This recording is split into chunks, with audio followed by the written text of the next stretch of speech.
ప్రభునందు ప్రియులారా, మేము ప్రకటించు యేసుక్రీస్తు పైన కనపడుతున్న సూర్యుడిని, ఆ చంద్రుడిని, ఆ నక్షత్రాదులను సమస్తమును కలగ చేసిన వాడు. అందుకనే యోహాను శుభవార్తలో రాయబడింది, కలిగి ఉన్నది ఆయన లేకుండా కలగలేదని.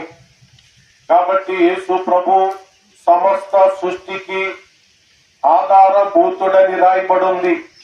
అట్లయితే మనుషుని పాపమును, మనుషుని దోషమును, మనుషుని అపవిత్రతను, మనుషుని కడిగి శుద్ధీకరణ చేసి పరలోకానికి తీసుకుని వెళ్ళటానికే భూమి మీదకి దిగి వచ్చినాడు.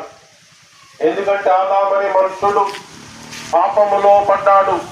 ఆదామును బట్టి అందరూ పాపం ఎరగని వారు కూడా పాపములకు లోనైనారని దేవుని వాక్యము తెలియచేస్తూ ఉందండి. కాబట్టి భూమిని, సూర్య చంద్ర నక్షత్రాదులను కలగ చేసిన దేవుణ్ణి నమ్ముకోండి. ఖచ్చితంగా పరలోకం వెళ్ళాలి, నరకాన్ని తప్పించుకోవాలి. పాప శిక్ష నుండి, శాపపరాధముల కొరకై రక్తాన్ని, తన శరీరాన్ని తనే శాంతంగా బలైపోయినాడు. యేసు రక్తం ప్రతి పాపముల నుండి నిన్ను నన్ను కడిగి పవిత్రులుగా చేస్తుంది. కాబట్టి ప్రియులారా, యేసు ప్రభు ప్రయాసపడి భారం మోసుకొనుచున్న సమస్త జనులారా నా యొద్దకు రండని భూమిని, సూర్య చంద్ర నక్షత్రాదులను కలగ చేసిన సృష్టికర్త పిలుస్తూ ఉంటుండగా మీరు వచ్చి ప్రభువుని నమ్ముకొని పాప క్షమాపణ పొందుకొని మారు మనసుని అనుగ్రహించబడి రక్షణ పొందుకొని ఆత్మలో తిరిగి జన్మించి పరలోకానికి వారసులుగా ఉండండి.